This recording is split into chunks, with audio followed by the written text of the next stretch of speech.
Hello students, कैसे हैं आप। उम्मीद करते हैं आप सब स्वस्थ और मस्त होंगे। आज हम आपकी गणित की 9th क्लास की वर्कशीट नंबर 67 करने वाले हैं, जो कि 12 जनवरी के लिए। इसमें बेटा हम व्रत, हमारा चैप्टर चल रहा था आवश्यक पूर्व ज्ञान में। हम देखें तो क्या है, कहता है व्रतवाद से संबंधित पदों की समझ हमें होनी चाहिए। ठीक है, जो हम जान चुके हैं। बच्चों, आप व्रतवाद से संबंधित पदों के बारे में तो जानते ही हैं। आइए आप अपनी इस समझ को और कुछ प्रमेय के द्वारा बेहतर बनाते हैं। जो हमारी समझ है उसको कुछ प्रमेय के द्वारा बेहतर बनाते हैं। प्रमेय क्या कहती है? पहली कहता है कि व्रत की बराबर जीवाएं केंद्र से समान दूरी पर होती हैं। अगर कोई व्रत दिया है उसने और उसकी दो जीवाएं दे रखी हैं, वो जीवाएं बराबर हैं, तो केंद्र से जो उनकी दूरी होगी वो क्या होगी? बराबर होगी।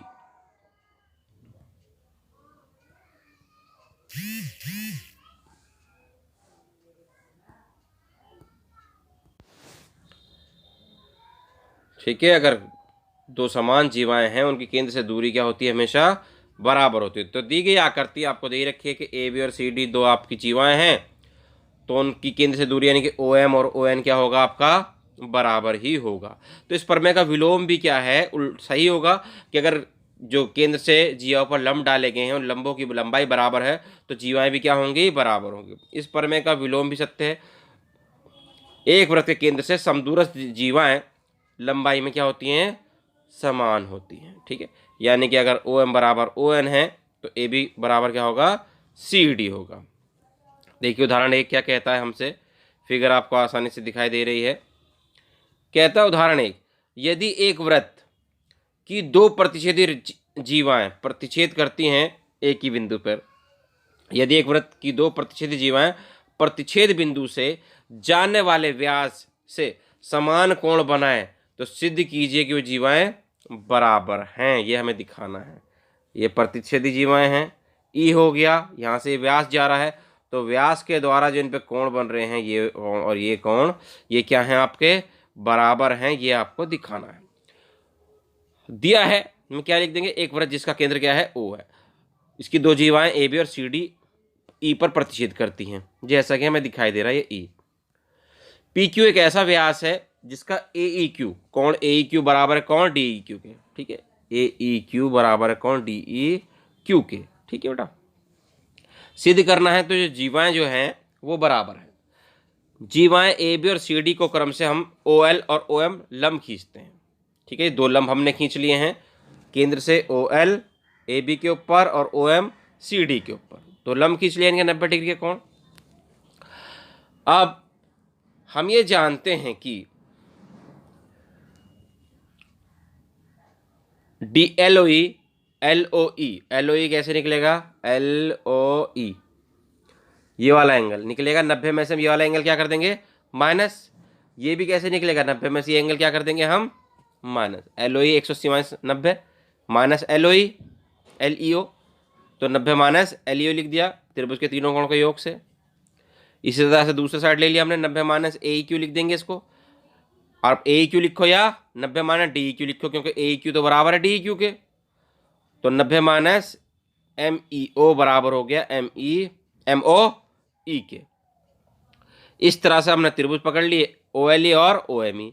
L E O M E O दिया हुआ है हमें, L O E M O ई हमने ये अभी ऊपर सिद्ध कर लिया। ई क्यू बराबर ई ओ बराबर ई ओ, दोनों के अंदर क्या है? ये उभयनिष्ठ जीवा है, इनकी रेखा है। तो त्रिभुज क्या हो गया? ये सर्वांग सम हो गया ओ एल ई ओ एम ई के, जिससे क्या कह सकते हैं हम कि दोनों लंब क्या हैं? ये बराबर हैं। ओ एल बराबर हो गया ओ एम के।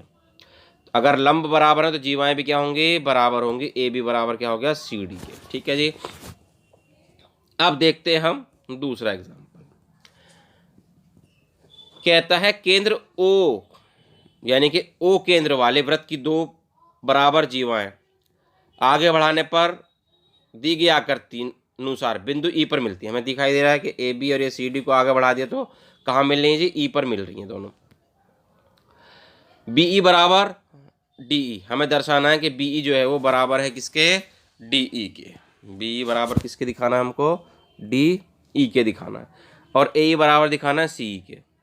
ए ई बराबर दिखाना है हमको पूरा सी ई के। ठीक है, तो रचना हमने करी इसके अंदर कि OE को मिलाया, OE को मिलाया, OL पे लम्ब डाला और OM भी क्या हमने लम्ब डाल दिया। ठीक है, ये लिखा है। अब त्रिभुज OLE और OME, OLE ये त्रिभुज ले लिया और OME आपका ये त्रिभुज ले लिया। ठीक है, OLE कोण बराबर है कोण OME के, OLE OME के बराबर है। प्रत्येक कोण कितने का? 90 का। OE रेखा जो दोनों त्रिभुजों में कॉमन है और OL बराबर OM है, दिया है हमको। ठीक है जी, क्योंकि बराबर जीवा केंद्र से बराबर दूरी पर होती हैं। सर्वांगसम हो गया त्रिभुज, सर्वांगसम हो गया तो हमने कुछ भी बराबर लिख देंगे, कुछ भी क्या, LE बराबर ME, LE बराबर हो गया पूरा ME के हो गया। और हम जानते हैं कि LE बराबर ME CP/CT, तो AB बराबर क्या है CD, और ये पूरे पूरे बराबर हैं, आधे भी क्या होंगे? बराबर होंगे। और AB का आधा क्या लिख सकता हूँ मैं? L भी लिख सकता हूँ। ठीक है जी, या AL भी लिख सकता हूँ। तो हमने क्या लिख दिया? BL और MD लिख दिया। अब क्या कर दिया? समीकरण 1 में से 2 घटा दी। जब 1 में से 2 घटाई, LE में से BL घटाएंगे तो क्या बचेगा? BE, और ME में से MD घटाएंगे तो DE। तो एक पार्ट हमारा प्रूफ हो गया। अब AB बराबर CD उसने हमें दिया ही है, इसे समीकरण 4 कह दी। अब इन दोनों क्या कर दिया? एक बार जोड़ दिया। जोड़ेंगे मिलके क्या बन जाएगा? पूरा LE और पूरा ME आ जाएगा, AE और CE यानी कि। ठीक है जी, इस तरह से आपकी वर्कशीट हो गई है। आपको स्वयं प्रयास करना है, कुछ क्वेश्चन आपको करने के लिए दिए गए हैं, ये आप स्वयं प्रयास करें। कोई समस्या हो तो आप पूछ लें। मिलते हैं आपसे अगली वीडियो में।